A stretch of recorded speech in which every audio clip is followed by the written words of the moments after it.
penyebabnya adalah kekalahan orang-orang kafir Quraisy ya, untuk membalas kekalahan mereka ketika di perang Badar. Di perang Badar, kafir Quraisy itu kalah total di perang Badarnya.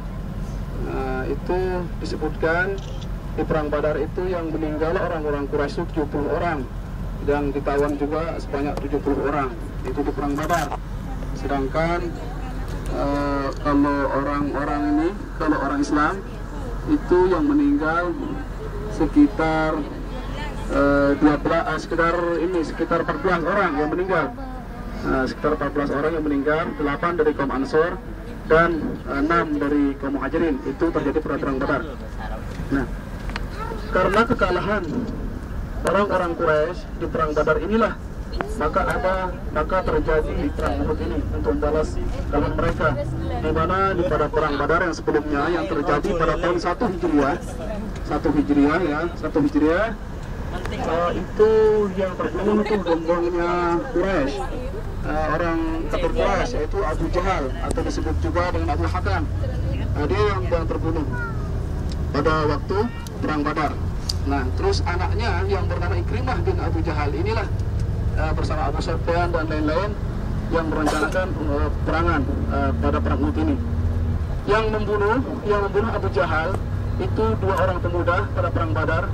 Tempat terbunuhnya Abu Jahal itu dibunuh oleh 2 orang pemuda yang bernama Mu'az ya, Mu'az dan Mu'awaz. Mu'az bin Amr dan Mu'awaz bin Afra. Itu 2 orang pemuda itulah yang membunuh Abu Jahal ketika pada perang Badar. Kenapa 2 orang pemuda ini sangat membenci yang namanya Abu Jahal ini? Kenapa? Karena Abu Jahal ini memang terkenal licik, terkenal dendam sama Rasulullah, sering mencaci maki Rasulullah ya. Oleh karena itu dia yang 2 orang pemuda ini, Mu'az dan Mu'awaz itu terus mencari yang namanya Abu Jahal. Alhamdulillah dan dapat dibunuh oleh keduanya. Nah, inilah faktor-faktor penyebab terjadinya perang Uhud pada tahun 3 Hijriah untuk membalas kekalahan mereka, di mana tokoh-tokoh kafir Quraisy ketika itu Ikrimah bin Abu Jahal, yaitu anak daripada Abu Jahal sendiri, terus Abu Sufyan sebagai pengurus besarnya lah gitu, komandan pusat itu Abu Sufyan. Terus ada pasukan kuda yang dipimpin oleh Khalid bin Walid, yang kebetulan ketika itu beliau belum masuk Islam. Nah, ini terjadi pada 3 Hijriah. Seperti yang tadi, ini terjadi pada tahun 3 Hijriah. Nah, ada dua babak atau ada dua ada 2 babak lah, babak pertama dan babak kedua. Babak yang pertama pada perang Uhud itu yang bisa menguasai medan pertempuran itu adalah umat Islam. Ya, umat Islam. Nah, setelah orang-orang kafir itu mulai lengah atau kewalahan untuk mundur, nah pada saat itulah pasukan pemanah yang ditempatkan oleh Rasulullah SAW di atas bukit yang dikenal dengan Jabal Rumat. Nanti kita sama-sama lihat Jabal Rumat, tempat pemanah 50 orang ya, 50 orang ditempatkan di atas Jabal Rumat tersebut untuk menghalangi musuh pasukan kuda daripada Khalid bin Walid untuk menyerbu ke medan pertempuran. Nah, ketika babak pertama dimenangkan oleh Muslim, nah tergiurlah hati mereka ya, orang-orang yang berada di atas bukit di Jabal Rumat itu tergiur karena kekayaan, harta ghanimah, rampasan perang yang banyak ditinggalkan oleh orang-orang kafir Quraisy pada babak pertama ini. Ketika mereka mundur, akhirnya pimpinannya yang ditempatkan di sana pasukan pemanah ini Mus'ab bin Umair. Mus'ab bin Umair itu pemimpin yang memimpin pasukan pemanah yang 50 orang ini. Nah, mereka banyak yang mengambil ghanimah, mengambil rampasan perang ya, ketika mereka mundur, ketika Baqwas itu mundur. Nah, melihat keadaan itu,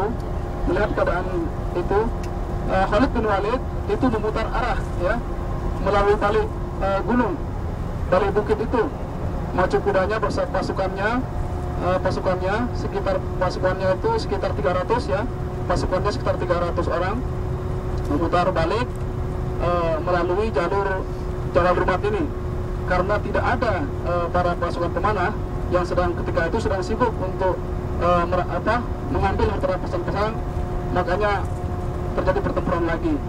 Akhirnya keadaan seimbang itu, dan ketika itulah banyak para sahabat-sahabat yang meninggal dunia. Nah, tokoh-tokoh sahabat yang meninggal dunia salah satunya adalah paman Rasulullah, yaitu Sayyidina Hamzah. Nah, nanti kalau kita melihat kuburannya, ya, di sana di Jabal Uhud, di tengah-tengah itulah nanti itu ada tanda di sana, di tengah-tengah sini makam Jabal Uhud ini ada tiga jenazah di sana. Ada jenazahnya Hamzah, Sayyidina Hamzah, ada jenazahnya Mus'ab bin Umair, dan ada jenazahnya Abdullah Al-Jahsy. Dia adalah seorang pejuang yang mati syahid dan gugur di sana. Nah, Mus'ab bin Umair itu seorang sahabat juga yang diriwayatkan bahwa sahabat Mus'ab bin Umair ini adalah orang tuanya masih kafir, sedangkan dia sendiri masuk Islam, meninggalkan harta benda bapaknya. Bahkan dalam riwayat itu pernah ditawarkan oleh bapaknya, "Wahai Mus'ab bin Umair, apakah kamu meninggalkan agama kita? Di sini kamu mewah," katanya, "banyak harta benda yang kita punyai berlimpah ruah untukmu. Sedangkan kalau kamu masuk Islam, kamu tidak ada apa-apa." Nah, tapi Mus'ab bin Umair tidak mendengarkan hal itu. Dia tetap keyakinannya pada Islam. Maka Islam keyakinannya pada Rasulullah SAW, pada agama Islam. Oleh karena itu dia sanggup untuk meninggalkan harta benda semuanya, dia masuk Islam. Ini kisahnya Mus'ab bin Umair yang gugur sebagai syuhada pada perang Uhud. Nah, di perang Uhud ini jumlah orang-orang Muslim itu 1000 orang, ya. Jumlah orang Muslim itu 1000 orang. Tapi ada kaum munafik yang dipimpin oleh Abdullah bin Ubay namanya, seorang yang masih musyrik, pura-pura dia masuk Islam, tapi hatinya itu masih musyrik, dia munafik. Setelah dari Madinah bergabung bersama Rasulullah untuk menuju perangan, di tengah perjalanan dia mengundurkan diri berserta kelompoknya sebanyak 300 orang yang mengundurkan diri. 300 orang yang mengundurkan diri. Akhirnya jumlah pasukan Muslim ketika pada perang Uhud itu sebanyak 700, ya, 700 orang.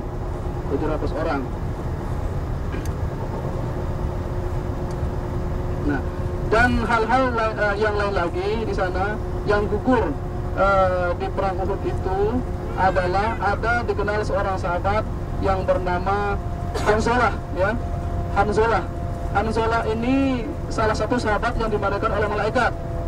Kenapa dibandingkan oleh malaikat? Karena sebelum dia pergi untuk berperang, dia itu ketika itu pas menikah. Setelah menikah bersama istrinya, terus ada seruan dari Rasulullah SAW untuk pergi berjihad, berperang.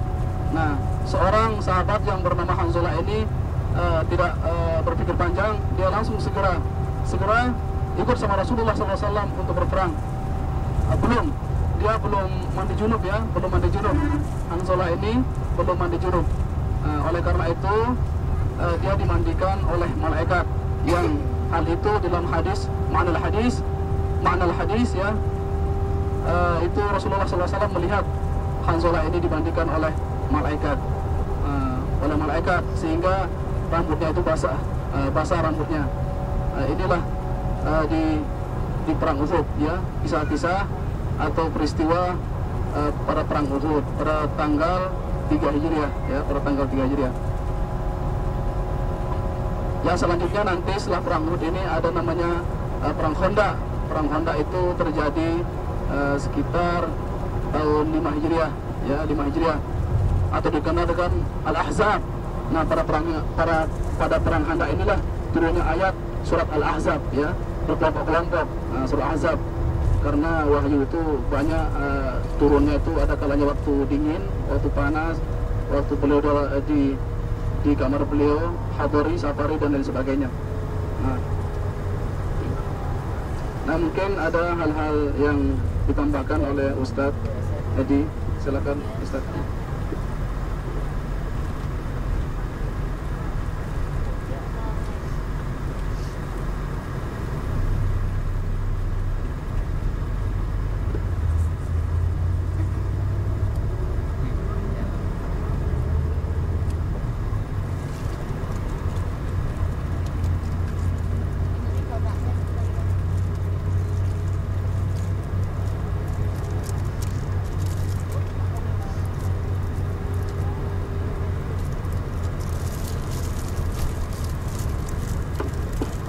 Nah, Bapak Ibu sekalian, itu yang kita lihat, yang ada jamaah-jamaah yang naik, itulah Jabal Rumat ya, tempat pasukan pemanah sebanyak 50 orang ya, sebanyak 50 orang yang ditempatkan oleh Rasulullah SAW di sini. Ini kalau mau Ya, karena payung, boleh. Tidak mendengarkan Rasulullah, mereka itu mengambil peran persatuan sehingga mereka mengalami kewalahan untuk menghalangi pasukannya Khalid bin Walid ketika itu. Dan di sini juga paman Rasulullah SAW, Sayyidina Hamzah itu terbunuh, yang dimana yang membunuhnya itu adalah seorang budak namanya Al-Wahsy. Al-Wahsy itu, arti Wahsy bahasa Arab itu liar. Dia itu luar biasa ahli tombak ya. Tidak ada yang meleset. Kalau dia ketika dia melemparkan tombaknya, diceritakan tidak ada yang meleset. Ini Wahsy ini suruhan daripada Hindun, ya, suruhan daripada Hindun yang sangat membenci Sayyidina Hamzah. Nah, inilah di sekitar Gunung Kurnia namanya Jabal Uhud ya, Jabal Uhud. Nah, di sana ada makam para syuhada yang jumlahnya sekitar 70 orang ya. Di tengah itu ada tanda di sanalah ada tiga sahabat yang dimakamkan, salah satunya yaitu Hamzah ya, Sayyidina Hamzah, Mus'ab bin Umair dan Abdullah Al-Jahsy.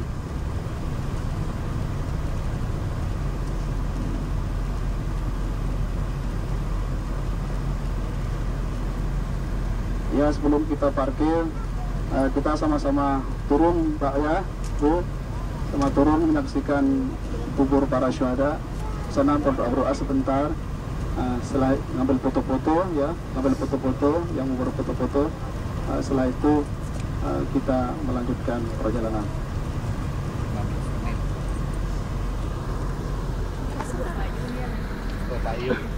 Anak-anak Nah, posisi bis kita ya di sini. Mari sama-sama kita turun untuk mengambil gambar.